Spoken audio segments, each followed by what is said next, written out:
പ്രധാനമന്ത്രി ഇപ്പോൾ മാധ്യമങ്ങളെ കാണുകയാണ്. പാർലമെന്റ് സമ്മേളനത്തിന് മുന്നോടിയായിട്ടാണ് പ്രധാനമന്ത്രി കാണുന്നത്. സിന്ദൂർ और जब मैं कहता हूं നീക്കങ്ങൾക്ക് ശേഷം कि सत्र राष्ट्र गौरव और विजयोत्सव का सत्र है, तो सबसे पहले तो मैं पहली बार इंटरनेशनल स्पेस स्टेशन पर भारत का तिरंगा झंडा वहां लहराना, ये हर देशवासी के लिए गौरव की पल है। देश में साइंस टेक्नोलॉजी के प्रति, इनोवेशन के प्रति नया उमंग और उत्साह भरने वाली ये सफल यात्रा रही है। और पूरे सांसद, लोकसभा राज्यसभा दोनों सदन देशवासी जिस गौरव का अनुभव कर रहे हैं उसमें एक स्वर से जुड़ेंगे, एक स्वर से इसका यशगान होगा। जो भारत को अंतरिक्ष में नई ऊंचाइयां पर पहुंचाने वाले जो भावी कार्यक्रम हैं उनके लिए भी प्रेरक बनेगा, प्रोत्साहक बनेगा। साथियों, ये मॉनसून सत्र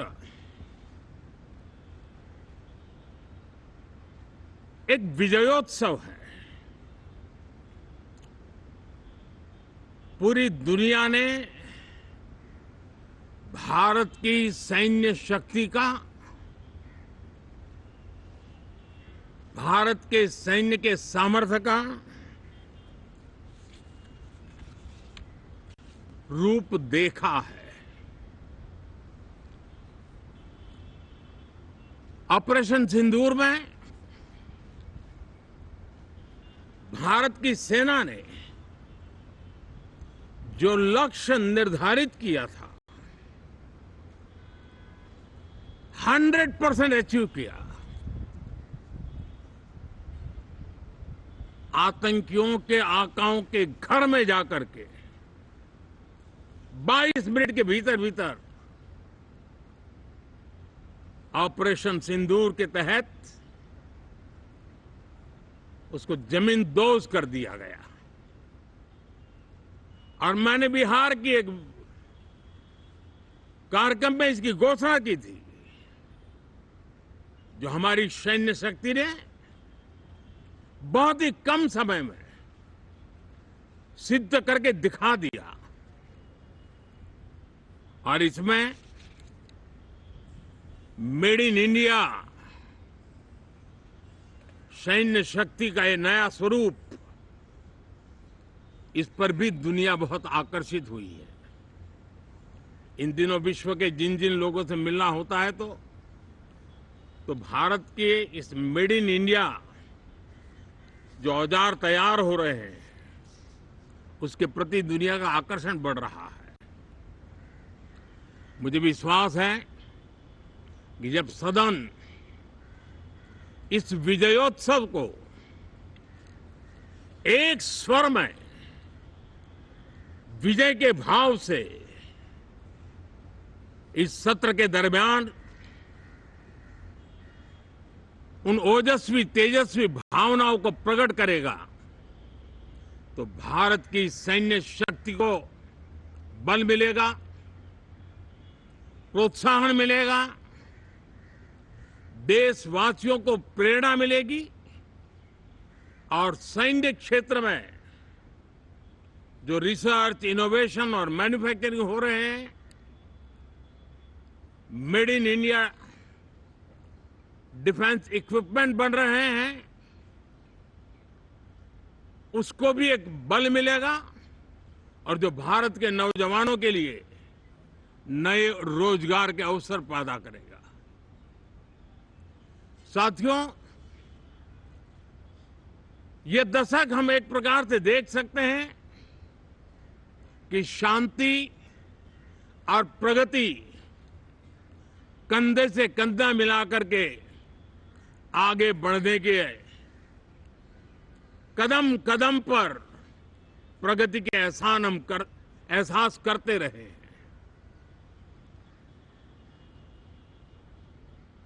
देश कई प्रकार की हिंसक वारदातों का शिकार रहा है, लंबे अरसे तक शिकार रहा है। देश आजाद हुआ तब से ये समस्या को हम झेल रहे हैं, चाहे आतंकवाद हो, नक्सलवाद हो। कोई प्रारंभ में शुरू हुआ होगा, कोई बाद में शुरू हुआ होगा, लेकिन आज नक्सलवाद का, माओवाद का दायरा बहुत तेजी से सिकुड़ रहा है।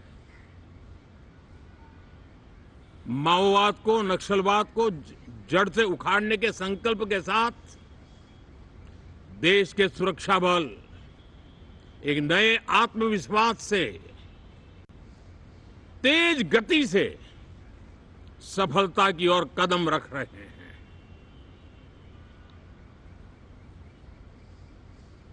और मैं गर्व से कह सकता हूं,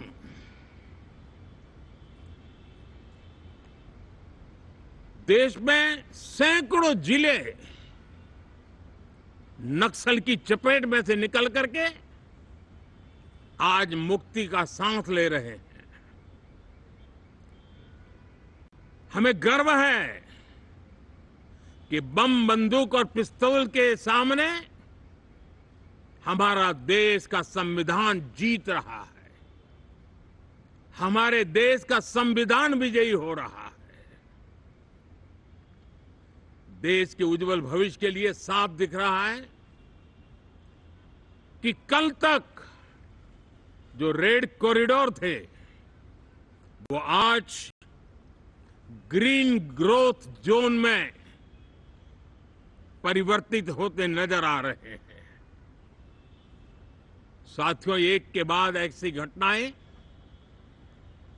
देशभक्ति के लिए, देश की भलाई के लिए संसद में पहुंचे हुए हर माननीय सांसद के लिए गौरव का पल है। और संसद के इस सत्र में ये गौरव गान पूरा देश सुनेगा, हर सांसद से सुनेगा, हर दल से सुनेगा। साथियों, आर्थिक क्षेत्र में भी जब 2014 में आप सबने हमें जिम्मेवारी दी, देश फ्रेजाइल 5 की अवस्था से गुजर रहा था। 2014 के पहले वैश्विक अर्थव्यवस्था में हम 10वें नंबर पर थे और आज भारत तेज गति से दुनिया की तीसरे नंबर की अर्थव्यवस्था बनने की दिशा में आगे बढ़ रहा है, दरवाजे पर दस्तक दे रहा है। इन दिनों 25 करोड़ गरीबों का गरीबी से बाहर निकलना, जिसको विश्व की अनेक संस्थाएं सराहना कर रही है। देश में एक जमाना था 2014 के पहले, जब महंगाई का दर, इन्फ्लेशन रेट डबल डिजिट में हुआ करता था। आज 2% के आसपास आकर के देश के सामान्य मानवी के जीवन में राहत बन गया है, सुविधा बन गया है।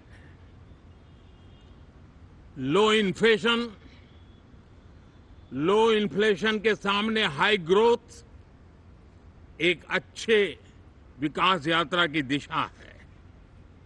साथियों, डिजिटल इंडिया, यूपीआई आज भारत के एक नए सामर्थ्य को दुनिया देख रही है, पहचान रही है और ज्यादातर देश में उसके प्रति एक आकर्षण पैदा हो रहा है। यूपीआई ने फिनटेक की दुनिया में अपने एक नाम कमाया है। रियल टाइम डिजिटल ट्रांजैक्शन दुनिया में सबसे ज्यादा हो रहे हैं। दुनिया में जितने हो रहे हैं, अकेले भारत में उससे ज्यादा हो रहे हैं। साथियों, पिछले दिनों इंटरनेशनल लेबर ऑर्गेनाइजेशन का एक वैश्विक समागम था और उसमें भारत ने बहुत बड़ी ऊंचाई प्राप्त की है। आईएलओ का कहना है कि 90 करोड़ से ज्यादा लोग भारत में अब सोशल सिक्योरिटी के दायरे में हैं। ये अपने आप में एक बहुत बड़ा अचीवमेंट है। उसी प्रकार से वैश्विक संस्था WHO ने ये कहा है कि भारत अब आंख की जो बीमारी आमतौर पर बारिश के सीजन में ज्यादा देखी जाती थी, ट्रैकोमा, अब भारत को WHO ने ट्रैकोमा फ्री घोषित किया है। तो आरोग्य के क्षेत्र में भी ये अपने आप में एक महत्वपूर्ण भारत के लिए सिद्धि है। साथियों, पहलगाम की क्रूर अत्याचार, नरसंहार पूरी दुनिया चौंक उठी थी। आतंकवादी और आतंकवादी के आके दुनिया का ध्यान उनकी तरफ केंद्रित हुआ था और उस समय दल हित छोड़ करके देश हित में हमारे ज्यादातर दलों के प्रतिनिधि, ज्यादातर राज्यों के प्रतिनिधि विश्व भ्रमण किया, दुनिया के अनेक देशों में गए और एक स्वर से दुनिया के सामने आतंकवादियों का आका पाकिस्तान को बेनकाब करने का एक बहुत सफल अभियान चलाया। मैं आज राष्ट्रहित में किए गए इस महत्वपूर्ण कार्य के लिए उन सभी सांसदों की सराहना करना चाहता हूं, सभी दलों की सराहना करना चाहता हूं और उसने देश में एक सकारात्मक वातावरण पैदा किया।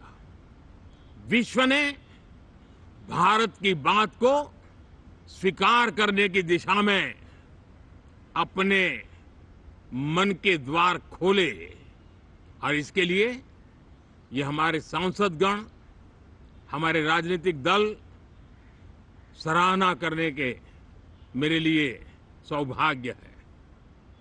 साथियों, हम जानते हैं कि ये स्पिरिट, एक स्वर, एक एकता का वातावरण देश को कितना उत्साह से भर देता है। विजयोत्सव का ये पर्व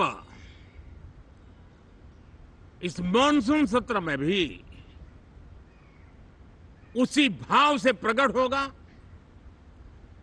देश की सैन्य शक्ति को सराहना करेगा, देश के सामर्थ्य का गौरवगान करेगा और देश के 140 करोड़ नागरिकों को नई प्रेरणा का कारण बनेगा। मुझे विश्वास है कि हम सब मिलकर के डिफेंस के क्षेत्र में आत्मनिर्भर होने के इन प्रयासों को बल दें, सेना के सामर्थ्य की सराहना करें और मैं आज देशवासियों के सामने जरूर कहूंगा और देश के राजनीतिक दलों से भी कहूंगा कि देश ने एकता की ताकत देखी है। एक स्वर का सामर्थ्य क्या होता है देखा है। तो सदन में से भी सभी माननीय सांसद उसको बल दें, उसको आगे बढ़ाएं। और मैं जरूर कहूंगा, राजनीतिक दल अलग अलग है, हर एक का अपना एक एजेंडा है, अपनी एक भूमिका है, लेकिन मैं इस वास्तविकता को स्वीकार करता हूं कि दल हित में मत भले न मिले, लेकिन देश हित में मन जरूर मिले। इसी एक भावना के साथ इस मानसून सत्र से देश के विकास यात्रा को बल देने वाले, देश की प्रगति को बल देने वाले, देश के नागरिकों को सामर्थ्य देने वाले अनेक विधेयक प्रस्तावित हैं। सदन विस्तृत चर्चा करके उसको भी पारित करेगा। मेरी सभी माननीय सांसदों से उत्तम डिबेट चलाने के लिए शुभकामनाएं हैं। बहुत बहुत धन्यवाद।